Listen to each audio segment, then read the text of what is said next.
Dan pemirsa, kami akan menyapa Gina Vita untuk perkembangan terbaru di lokasi. Gina Vita, silakan.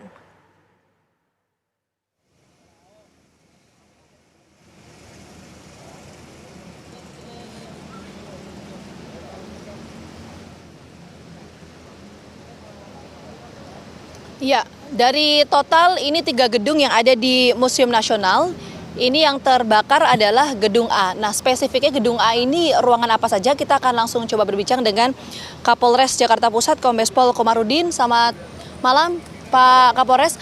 Pak, langsung saja Pak, mungkin pertanyaan pertama saya adalah, ini di gedung A yang terbakar, seperti yang tadi Pak Kapolres sampaikan, itu ada total ada berapa ruangan?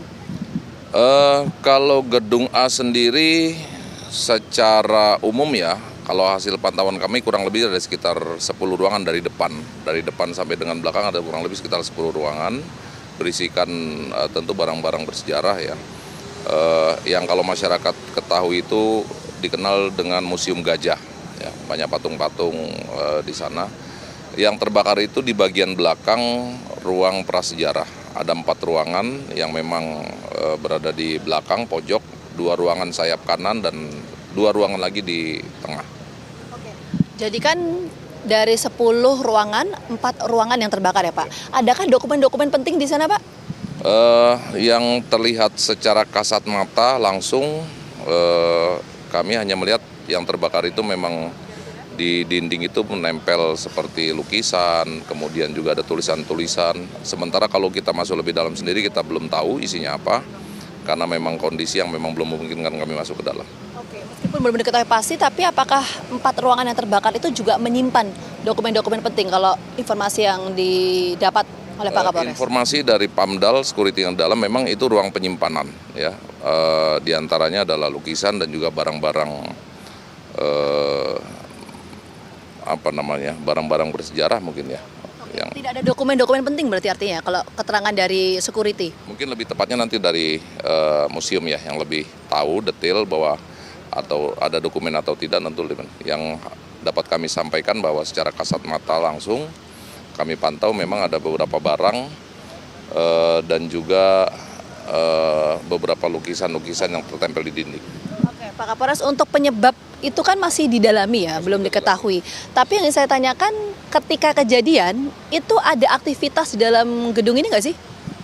Tidak ada aktivitas sama sekali, hanya memang kami mendapatkan laporan tadi sekitar pukul 19.45 atau 50, yang ada di dalam itu hanya security, dan di bagian belakang memang ada pekerja yang sedang mengerjakan renovasi untuk gedung C. Ya, gedung C memang ada beberapa pekerja yang berada di belakang, selebihnya aktivitas di dalam tidak ada sama sekali. Tidak ada aktivitas, tapi jarak dari gedung C yang tadi ada aktivitas ke gedung A itu berapa jaraknya Pak? Aktivitas maksudnya berkumpul tadi ya? Ya. Itu ada di belakang gedung A. Kurang lebih jaraknya? Jarak dengan lokasi kebakaran ya sekitar 20-an meter. Kurang lebih 20 meter, ini lumayan jauh juga, tidak berdekatan sebelahan berarti ya Pak ya? Nah, kalau untuk di gedung A sendiri berarti kan artinya tidak ada aktivitas apapun Pak? Betul. Itu di dalam museum ya? Di dalam museum, ya. Nah, itu gedung A itu memang sudah lama bangunannya atau gimana sih Pak sebetulnya? Kalau kita lihat dari konstruksi termasuk yang terbakar tadi, dinding partisi ya, dinding partisi, atap juga plafon. Kalau kita bandingkan dengan gedung C di belakang kita ini kan yang terdiri dari bangunan beton, yang gedung A ini memang bangunan lama. Kita kenal dulu sejak kita kecil pun itu Museum Gajah memang sudah ada. Oke. Nah, bahan-bahan misalnya yang ada di gedung A itu apakah memang bahan yang mudah terbakar atau gimana? Kalau gitu? Kalau kita lihat dari dampak yang diakibatkan ya, sekilas memang bahan yang mudah terbakar. Apa itu Pak? Seperti plafon, kemudian juga rangka kayu, nah, itu juga tentunya ini bahan yang sangat mudah terbakar. Kalau kita bandingkan dengan gedung B dan C, agak lebih riskan tentunya untuk gedung A. Oke, karena ada bahan-bahan yang mudah terbakar tadi. Pak, kerusakannya itu seperti apa sih gambarannya? Mulai dari titik awal kerusakan itu dari mana? Titik kerusakan paling parah di 4 ruangan tadi. Selebihnya hampir tidak tersentuh sama sekali, dan ini juga tentunya berkat kecepatan dari tim ya. Mengingat juga tadi dari keterangan beberapa saksi, ada 6 saksi yang sudah kami interogasi, termasuk Satpam. Awal mula mereka mendengar ada orang yang berteriak ada api. Tidak lama berselang terdengar alarm kebakaran berbunyi dan memang sudah terlihat api. Setelah itu damkar datang dan bisa cepat kita lokalisir. Hanya memang 4 ruangan yang memang terlihat atapnya sudah terbakar. 4 ruangan itu yang kondisinya cukup parah, yang sampai ambruk ke bawah. Oke, Pak, sebentar. Kalau keterangan tadi kan sudah dimintai keterangan ya sejumlah saksi ini. Kalau saksi bilang itu yang terbakar itu pertama kali bagian apa? Atapnya kah atau ruangannya? Atap. Bagian atap sudah terlihat api dan memang pada saat tim masuk pun di 2 ruangan pertama itu sudah ambruk ya, gedung 2 ruang pertama.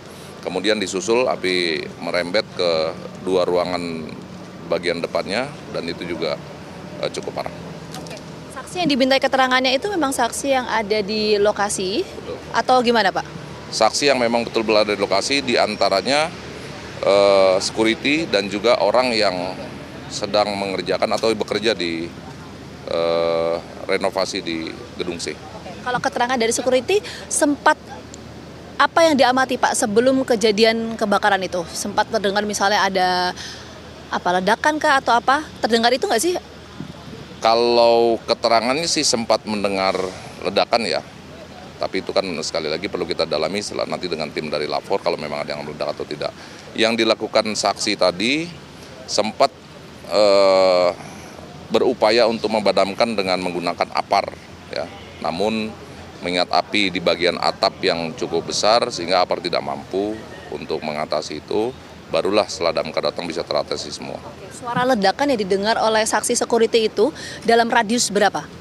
Bukan security, tapi yang mengatakan ledakan itu dari pekerja yang di belakang.